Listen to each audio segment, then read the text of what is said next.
ప్రభంజనం మొదలైంది. ప్రతి దళిత వాడలో ఈరోజు కాంగ్రెస్ పార్టీని జనాలు కోరుకుంటున్నారు. గత 10 సంవత్సరాల్లో విసిగిపోయారు ప్రాంతీయ పార్టీల వల్ల. మరి అటు తెలుగుదేశం పార్టీ కానీ ఇటు వైసీపీ పార్టీ కానీ దళితులకు మేలు చేయలేకపోయినాయి. వాళ్లకు కనీసం ఈ 10 సంవత్సరాల్లో ఒక్క ఇళ్లు కూడా ఇవ్వలేదు దళితులకు, ఎస్సీలకు. మరి అంతేకాదు, వాళ్ళకు రావాల్సినటువంటి స్కాలర్షిప్లను ఆపేశారు. వాళ్ళకు రావాల్సినటువంటి ఫైనాన్స్ కార్పొరేషన్ నిధులు ఆపేశారు. వాళ్ళు కోరుకుంటున్నది తాలూకా ఆఫీసుకి వెళితే కనీసం మర్యాద.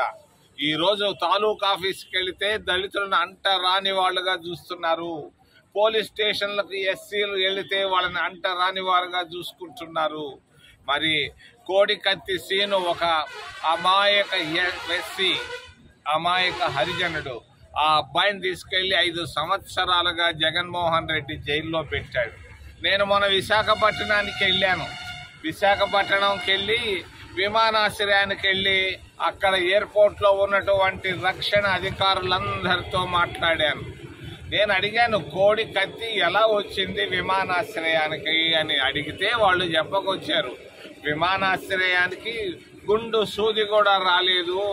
అటువంటిది అబద్ధాలు చెప్పారు. ఒక మంత్రి, రాష్ట్ర మంత్రి అబద్ధాలు చెప్పాడు. సీను తప్పించి కోడి కత్తి లేదు అన్నారు. అయితే రక్తం ఎక్కడి నుంచి వచ్చింది అనంటే ఆ మంత్రే వచ్చి జగన్ తెల్ల చొక్కా పైన రెట్ట పైన పోస్తే దాన్ని చూపించి గొంతు కోసేదానికి వచ్చాడు సీన్ అని చెప్పి ఈరోజు అబద్ధాలు చెప్పుకున్నటువంటి రాష్ట్ర మంత్రులు, రాష్ట్ర ముఖ్యమంత్రి నేను ఖండిస్తున్నాను. దళిత వ్యతిరేకగా మారాడు. ఈరోజు స్కాలర్షిప్ లేవు, ఫైనాన్స్ కార్పొరేషన్ లేదు, ఇళ్ళు లేవు, ఏమీ లేకుండా ఈరోజు అన్యాయమైనటువంటి పరిస్థితుల్లో ఎస్సీలు ఉన్నారు. మరి అంతేకాదు, నిన్ననే మరి ఆయన మాట్లాడాడు. ఎవరు? మా మిత్రుడు 49 సంవత్సరాలుగా మిత్రుడు చంద్రబాబు నాయుడు గారు. ఆయన ఏం మాట్లాడాడంటే, అయ్యా మరి విజను పాయిజన్ గురించి మాట్లాడాడు. ఏంది ఆయన విజను, చంద్రబాబు నాయుడు విజన్ అని నేను అడుగుతున్నాను ఆయన ముక్కు సూటిగా, నా మిత్రుడిని. మరి 14 సంవత్సరాల ముఖ్యమంత్రిగా నువ్వు మనుబోలుకి ఏం చేశావు, నెల్లూరుకి ఏం చేశావు, తిరుపతికి ఏం చేశావు, గూడూరుకి ఏం చేశావు, చిత్తూరుకి ఏం చేశావు? ఏమీ చేయలేదు చంద్రబాబు నాయుడు గారు.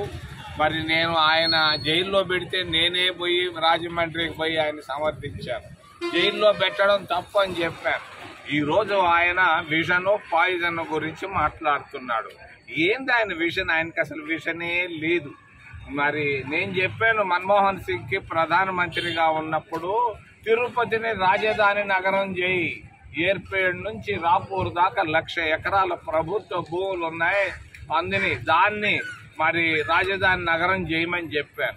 అంతేకాదు, బ్రహ్మం గారు చెప్పారు 300 సంవత్సరాల నాడు తిరుపతి రాజధాని నగరం అవుతుందని. ఈయన పోయి తుళ్ళూరులో పెట్టాడు. నేను చెప్పాను మొదటి రోజే, చంద్రబాబు నువ్వు ఫెయిల్ అవుతున్నావని. ఫెయిల్ అయిపోయాడు. జగన్ బాబు కూడా విశాఖపట్నం అని ఆడకపోయాడు, అక్కడ ఫెయిల్ అయ్యాడు. ఈరోజు రాజధాని ఏమి చెయ్యాలో తెలియక బ్రహ్మం గారు చెప్పినట్టుగా తిరుపతి రాజధాని నగరం కాబోతుందని మీకు తెలియజేస్తూ, చంద్రబాబు గుడ్డివాడు, కబోది, 2 కళ్ళు కనపడనటువంటి కబోది. రాష్ట్రానికి 14 సంవత్సరాల్లో ఆయన చేసింది 000. మరి నిరుద్యోగులకు ద్రోహం చేశాడు. దుగరాజపట్టణ ఓడ రేవుని తన చేత్తో రాసి దుగరాజపట్టణాన్ని ఈరోజు దుఃఖరాజపట్టణంగా తయారు చేశాడు. మన్నవరం బెల్ ఫ్యాక్టరీ పనులు మేము ప్రారంభించాం కాంగ్రెస్ పార్టీ, దాన్ని ఆపేశాడు. కాళహస్తి నడికుడి రైల్వే లైన్ పనులు ఆపేశాడు. ఈరోజు కాంగ్రెస్ పార్టీ శ్రీహరికోటలో తీసుకొని వచ్చింది రాకెట్ కేంద్రాన్ని, అంతరిక్ష కేంద్రాన్ని తీసుకొచ్చింది. ప్రపంచ పటంలో ఈరోజు శ్రీహరికోటకు ఒక మంచి పేరుంది. మరి శ్రీ సిటీని తీసుకొచ్చాం. మరి అక్కడ నాయుడుపేటలో ఒక సెజ్జను తీసుకొచ్చాం. ఏమైనా చేసింది ఈ రాష్ట్రానికి, మన జిల్లాకి సోమశిల ప్రాజెక్టును తీసుకొని వచ్చాం. మరి కాంగ్రెస్ పార్టీ అక్కడ తీసుకొని వచ్చింది, కృష్ణపట్నం పోర్టును తీసుకొని వచ్చింది కాంగ్రెస్ పార్టీ. మరి అటు జగన్ కానీ అటు చంద్రబాబు కానీ ఏమీ చేయలేదు. అధికారం కొరకు డబ్బు సంపాదించుకునే దానికి పరిగిస్తున్నారు. వీళ్ళ వల్ల ప్రయోజనం లేదు. ఏదైనా చేయగలిగింది కాంగ్రెస్ పార్టీ అని తెలియజేస్తున్నా. కాంగ్రెస్ వేవ్ మొదలైంది, ప్రపంచం మొదలైంది. అందరూ కాంగ్రెస్ వైపు చూస్తున్నారు. కాంగ్రెస్ అని పేరు అనగానే కళ్ళల్లో కన్నీళ్లు కనిపిస్తున్నాయి పేదవాళ్ళల్లో. ఇది ఈరోజు ఉన్నటువంటి పరిస్థితి. ఏదైనా ఉంటే ప్రశ్నలు అడగమని దయచేసి 2 చేతులు ఎత్తి ప్రార్థిస్తున్నా మిమ్మల్ని. మరిన్ని వీడియోస్ కోసం ఛానల్ ని సబ్స్క్రైబ్ చేయండి. లేటెస్ట్ అప్డేట్స్ కోసం వాట్సాప్ ఛానల్ ని ఫాలో చేయండి. అండ్ లింక్ డిస్క్రిప్షన్ లో ఉంది.